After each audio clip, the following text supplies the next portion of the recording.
New memoir from a former Nebraska athletic director is sparking a lot of buzz among Husker fans. Well, in the book, Bill Moos details his whole life and career as athletic director.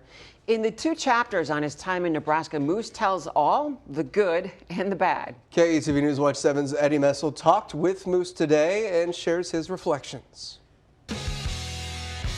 Bill Moos's relationship with Nebraska started out with excitement, according to his new book, The Crab Creek Chronicles.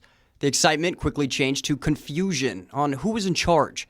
Moos says it started around the time Scott Frost became a candidate for Nebraska's head football coach. And it's important that people know I'm not after anybody. I'm not trying to get even with anything. I'm just telling my story. Moos details how he considered former Eagles head coach Chip Kelly for the opening, but he says he was met with, quote, blank stares and total lack of excitement when telling his superiors.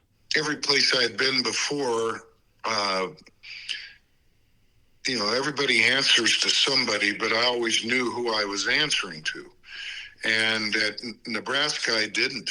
Moos reflects on his first meeting with Frost in Philadelphia that ended with Moos's wife saying the former Husker player was not ready. Moos agreed, but says if he didn't pursue Frost with everything he's got and he ends up at Tennessee or Florida, he's, quote, screwed. It's a beautiful story, and I think if it had been a different point in his career, it would have been better than it was as it turned out. Moos recalls a rocky relationship with then NU president Hank Bounds and Chancellor Ronnie Green.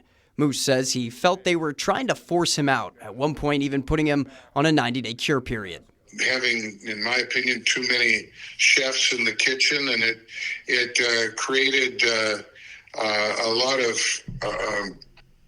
difficult times to really get the program back on track. The confusion on the power structure continued through his tenure. During another hiring, this time for men's basketball, Moos met with Green and Governor Jim Pillen, who was a regent at the time. Moos believed they could attract Oregon head coach Dana Altman. Pillen's response, according to the book, no. And at the end, I very likely would have hired Fred, as I say in my book, but not to allow me to have an opportunity to just have a conversation or inquire if Altman was at all interested in the position. That was startling to me. Governor Pillen responded on social media with a picture of this year's final score of the Oregon-Nebraska game. I'm as proud of that scoreboard as anybody, because I was the one who hired Fred Hoiberg. Maybe Jim forgets that.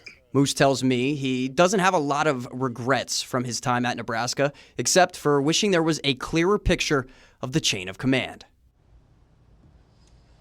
Hey guys, now you can buy the Crab Creek Chronicles online. You can get it in digital or paperback. Really surprising and fascinating look behind the scenes. And he mentions a lot of names, Frost and Green. Has he talked to those guys since he published? Yeah, well, I asked him about that, and he said no, not really, and he really doesn't hold any grudges. He said really writing this book and this memoir was just therapeutic for him. Had to get it out. Yeah, just had to get it all out. And we have reached out to the Nebraska Athletic Department as well. They said they had no comment on the book. Again, very interesting read if you haven't got to do it. Fascinating, Eddie. Thank you.